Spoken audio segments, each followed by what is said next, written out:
Richard, it's a delight to be able to talk to you about your experience as a priest and bishop and your time in South Africa, training, and also your experience in Palestine. Tell us a little bit more about your first and second curacy.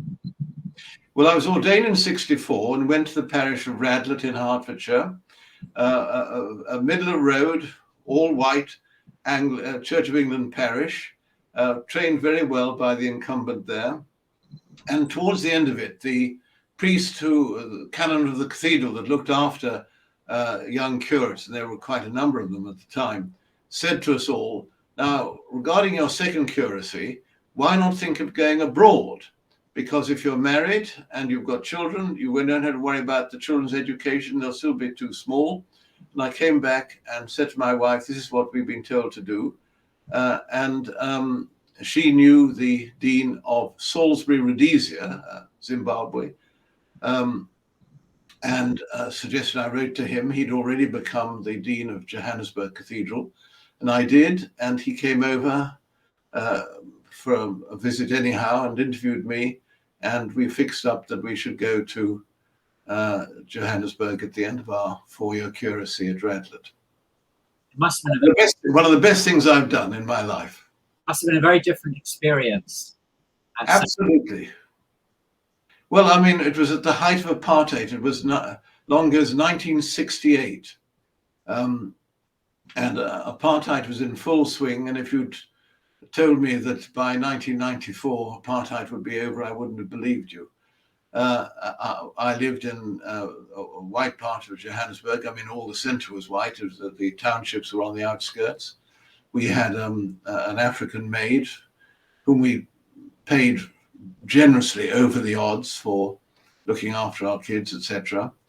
But apartheid was in full swing. The advantage was that in Joburg Cathedral, it was unusually multiracial because it was near the black exit to the railway station in Joburg, and you turn up on a Sunday morning for worship at 11, there'd be perhaps 20 or 30 people in church. By half an hour into the service, there'd be a couple of hundred people in church as the trains emptied from the townships. And in the end, we actually had black priests, African priests on the staff.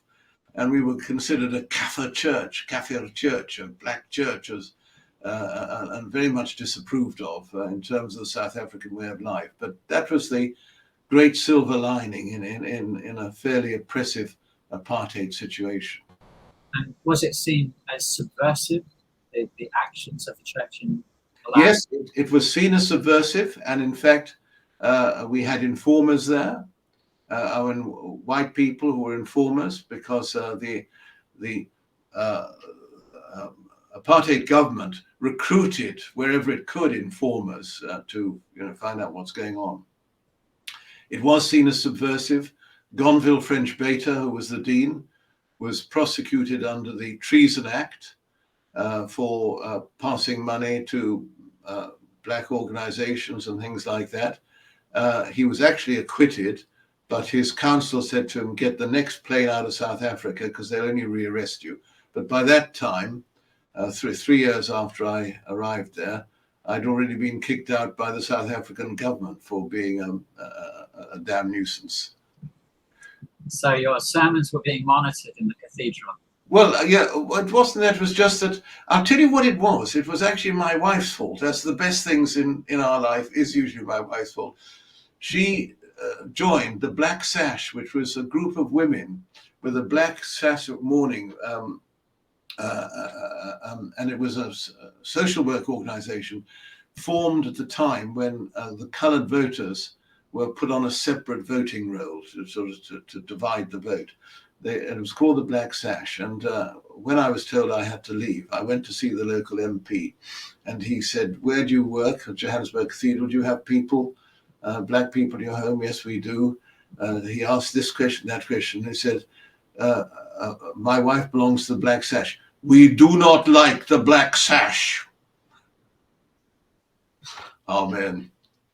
So how did it happen then, your exit from South Africa? I was told to leave. and we did leave within a month. We had to get out within a month, sell the car, sell the furniture, and push off. And so you came back to the UK. Came back to the UK, and the Bishop of St Albans had mercy upon me, and gave me my first parish, Waltham Cross Parish. And when did you begin to take pilgrimages to Israel, Palestine? Not till I was retired, except when I was working for the Archbishop at Lambeth Palace. He, Archbishop George, he wanted to take a pilgrimage to the Holy Land, and I helped organize that for him with a good friend of mine who was a great organization. So that was about the first pilgrimage. But I had gone to Israel and Palestine when I was at theological college. I did a whole term at the new college at St George's, Jerusalem, which just opened.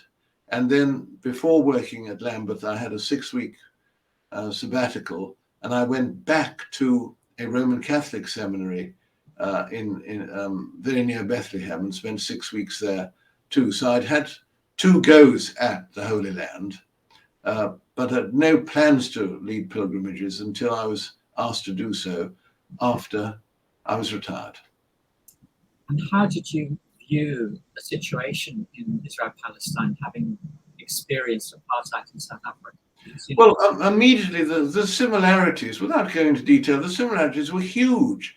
But as Desmond Tutu said, apartheid in the occupied territories and in Israel is in some senses worse than apartheid was in South Africa.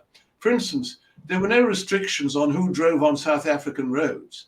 There were no roads just for the whites. There were seats in parks just for the whites. There were separate loos for the whites. There was, but there were no separate apartheid roads. But there are separate apartheid roads in Israel, Palestine. Were there any other ways you saw parallels? Well, no, I mean, pretty well everywhere. It's the separation of groups according to race and color. And this is exactly what is happening in Israel and Palestine. The separation of the Palestinians, because they are a different race, a different group of people.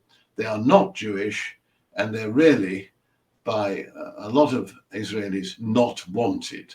But there are now as many Palestinians between the Jordan and the Mediterranean in that part of the world as there are Israelis. So the demography is actually against making Israel an exclusive Jewish state just because of the huge number of Palestinians. But that's what's being tried against all the odds and failing to some extent. Well, failing because it's such a miserable procedure.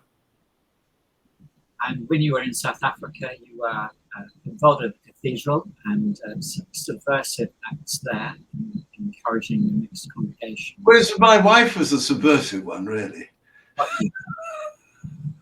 But in terms of your engagement with Israel Palestine, have you been involved in advocacy for the Palestinians?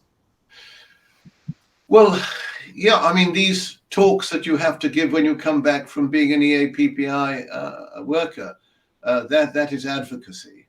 I do what I can, but you know, anybody who is wishing to work for justice for the Palestinians, and therefore proper justice for the Israelis as well, is in for a long haul. There are no quick solutions. The thing looks more and more hopeless.